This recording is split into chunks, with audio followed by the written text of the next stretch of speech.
आज हम करेंगे question number 13। On 1 April 2015 the directors of Bharat steel company limited issued 1 lakh equity shares of 10 rupees each. The allotment was payable as on 4 rupees on application, 3 rupees at time of allotment and 3 rupees on first and final call. The list of subscription were closed on 10th of April. Up to this date, applications were received for 1,12,000 shares. Out of the money received, 48,000 were returned to those applicants to whom no allotment was made. Only one person to whom shares of 500 rupees were allotted was unable to pay the first and final call money. The rest of the shareholders duly paid the allotment and first call and final call money in full. The shares of that person were forfeited and were reissued at 6 rupees and 25 paise per share. Give general entries. Let's solve it. Hello class. Question number 13 में इस number of issue shares हमारे पास थे 1 लाख और कितने रुपए वाले थे 10 rupees each थे। तो पहले तो और क्या कह रहा था, एप्लीकेशन पे कितना दिया था 4 लाख और हमें रिसीव हो रहे थे कितने एप्लीकेंट के लिए 1,12,000 शेयर्स के पैसे हमें एप्लीकेशन में मिले थे, जो कि हो जाता है 4,48,000 रुपीज, जिसमें से 48,000 रुपीज क्या हो रहा था, ज्यादा हो रहा था, जिससे कंपनी रिटर्न कर रही थी। तो इसमें से 48,000 को हम रिटर्न कर देंगे। हमारे बैंक में जो हमारे कैपिटल में ट्रांसफर होगी मनी, वो कितनी होगी 4 लाख रुपीज की होगी। देन अलॉटमेंट में दिया हुआ था 3 रुपीज और नंबर ऑफ इशू शेयर थे हमारे पास। अब इशू शेयर को कर लेंगे क्योंकि जो हमारे पास 12,000 के जो शेयर ज्यादा आ रहे थे वो हमने यहाँ पे उसके पैसे रिटर्न कर दिए हैं, इसलिए अब हमारे पास शेयर फिर से 1 लाख हो गए। तो 1 लाख से अलॉटमेंट को मल्टीप्लाई कर देंगे, हमारे पास आता है 3 लाख आ जाता है और इस पर कोई एडजस्टमेंट नहीं थी, तो बैंक में भी 3 लाख ही ट्रांसफर किया जाएगा। Then first and final call भी 3 रुपीज की दी हुई थी और नंबर ऑफ इशू शेयर थे हमारे पास 1 लाख के थे, जो कि इशू किए गए थे 3 लाख। लेकिन इसमें क्या हुआ था, एक एप्लीकेंट ऐसे थे जिनके पास 500 रुपए के शेयर थे, 500 रुपए के शेयर थे। तो यहाँ पे हमें पहले नंबर ऑफ शेयर उनको पता करने पड़ेंगे, क्योंकि यहाँ पे हमें नंबर ऑफ शेयर नहीं दिए हुए हैं। इस बार हमें उनके शेयर की टोटल अमाउंट दी हुई है। टोटल अमाउंट कितनी दी हुई है, 500 रुपए दी हुई है, जो इसमें से शेयर कितने थे 10 रुपीज ईच के थे। तो हमें नंबर ऑफ शेयर पता करने के लिए इसको 10 से डिवाइड करना पड़ेगा। तो हमारे पास नंबर ऑफ शेयर पता आ जाते हैं 50 शेयर्स थे। तो 50 शेयर्स का पैसा फर्स्ट एंड फाइनल कॉल पे एक एप्लीकेंट ने नहीं पे किया था, नॉट पेड। तो क्या करेंगे, इसको हम इसमें से माइनस कर देंगे, जो कि इनकी अमाउंट हो जाती है 150 रुपीज और बैंक में जो ट्रांसफर होगा पैसा वो 2,99,850 होगा।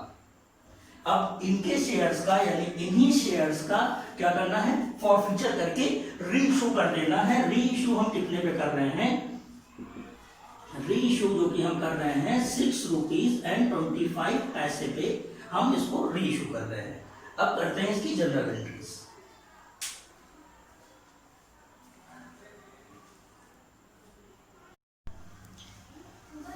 अब आते हैं क्वेश्चन नंबर 13 की जनरल एंट्रीज पे। तो पहली एंट्री हमें दी गई थी इसकी एप्लीकेशन की, जो कि हमें पहले पैसा मिलता है, क्या होती है, bank account debit to equity share application account.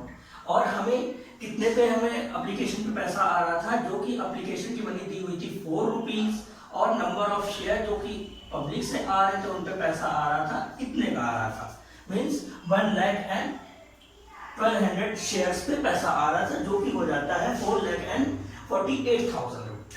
इसकी क्या नरेशन हो जाती है, being application money received.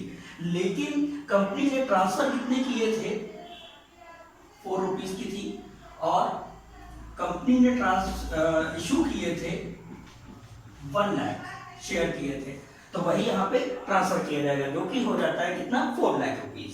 Then फिर कहा गया था 48,000 रुपीज रिटर्न किए गए थे, जो भी ज्यादा आ गए थे। तो यहाँ पे अगर हम देखते हैं तो हमारे पास पैसा कितना ज्यादा हो रहा है, 48,000 ही हो रहा है। मींस पूरा जो हमारे पास एक्स्ट्रा पैसा आया था, उस एक्स्ट्रा पैसे को एप्लीकेशन के पैसे को रिटर्न किया जा रहा है। तो क्या करते हैं, इसी की रिवर्स एंट्री कर देते हैं, means equity share application account debit to bank account. कितना पैसा हो जाएगा 48,000। इसकी वजह से हो जाएगी बीइंग एक्स्ट्रा मनी रिटर्न। अब आ जाते हैं अलॉटमेंट पे। अलॉटमेंट पे कहा था 3 रुपीज और नंबर ऑफ इशू शेयर थे 1 लाख, जो कि अमाउंट हो जाती है 3 लाख। और क्या हो जाती है equity share allotment account debit to equity share capital account being allotment money due, कितने से 3 लाख से। और इसमें कोई एडजस्टमेंट नहीं थी तो बैंक में भी पूरा पूरा पैसा आया होगा, तो bank account debit to equity share allotment account being allotment money receive, कितना पूरा पैसा आ गया 3 लाख का। अब चलते हैं इसकी नेक्स्ट एंट्री पे।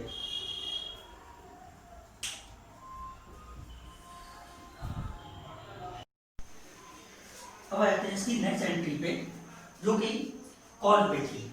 कॉल पे क्या थी, नंबर ऑफ शेयर थे हमारे पास 1 लाख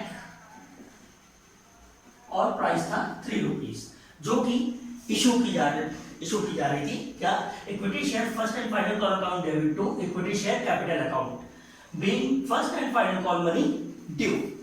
तो इसमें कोई एडजस्टमेंट नहीं होती है, इसलिए इसकी पूरी अमाउंट आ जाएगी 3 लाख रुपीज। देन अब आ जाते हैं बैंक पे। Bank account debit to equity share allotment account being first and final call money received.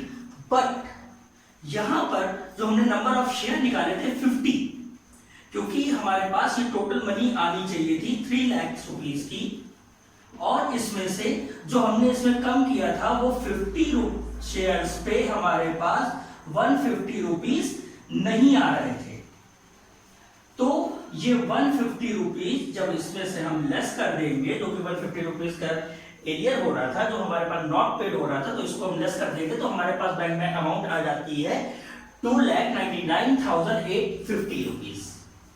Then इन्हीं शेयर्स को हमने क्या किया है, फॉरफीचर कर लिया है। तो क्या वो एंट्री हो जाती है share capital account debit to equity share forfeiture account. जितना भी पैसा इन्होंने दिया होगा उसका हम फॉरफीचर कर देंगे, मींस उसके सारे पैसे को जब्त कर लेंगे। उन्होंने कौन कौन सा पैसा दिया हुआ है, यहाँ पे कैपिटल थी, इनके बाद नंबर ऑफ शेयर थे 50 और टोटल था 10 रुपीज, जो कि हमारे पास 500 रुपीज आ गया। फॉरफीचर में एप्लीकेशन मनी थी 4 रुपीज की और अलॉटमेंट मनी थी 3 रुपीज की। इतना पैसा इन्होंने दिया था, एप्लीकेशन मनी दिया था, अलॉटमेंट मनी दिया था, जो कि हो जाता है 7 रुपीज। और यहाँ पे थे नंबर ऑफ शेयर थे 50, क्योंकि हम इनका फॉरफीचर कर रहे हैं। तो हमारे पास फॉरफीचर में कितना आ जाता है 350, जितना इन्होंने पे किया होता है। और share first and final call क्यों आई है, नाम उनका आता है जिन कॉल्स का पैसा नहीं आ पाता है। तो यहाँ पे फर्स्ट एंड फाइनल कॉल हमारे पास नहीं आई है, जो की थी 3 रुपीज की, और नंबर ऑफ शेयर थे 50, तो इसकी प्राइस आ जाती है 150 रुपीज। अब हमारे यहाँ डेबिट और क्रेडिट साइड बराबर हो गया है। ये हो गई हमारी फॉरफीचर की। अब इन्हीं शेयर्स को क्या किया जा रहा है, फॉरफीचर करके रीइशू किया जा रहा है। रीइशू कितने पे किया जा रहा है, जो कि रीइशू किया जा रहा है, नंबर ऑफ शेयर थे 50 और इनको रीइशू किया जा रहा है 6 रुपीज एंड 25 पैसे पे रीइशू किया जा रहा है। जब हम इसकी मल्टीप्लाई कर देते हैं तो हमारे पास आ जाता है 312 रुपीज एंड 50 पैसे।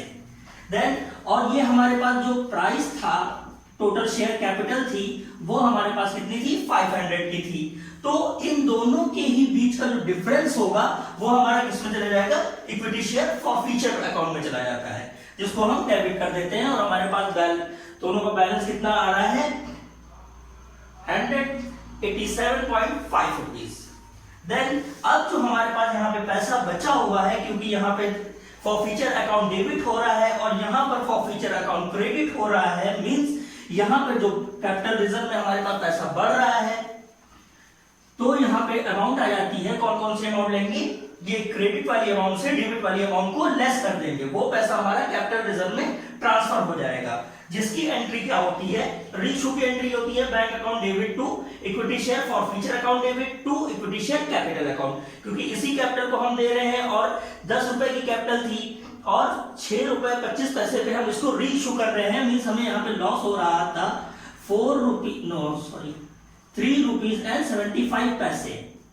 नंबर ऑफ शेयर 50, ऐसे भी निकाल सकते हैं इसको। देन अब जो हमारे पास जो डिफरेंस हो रहा था, यहाँ पे क्रेडिट वाला फॉरफीचर था 350 रुपीज और इसमें से हमें यहाँ पे ये डेबिट हो रहा था कितने रुपए 187.5 रुपीज।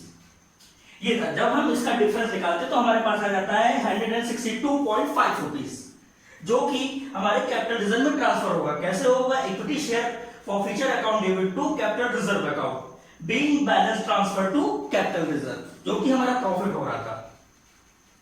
ये क्वेश्चन सॉल्व हो गया है।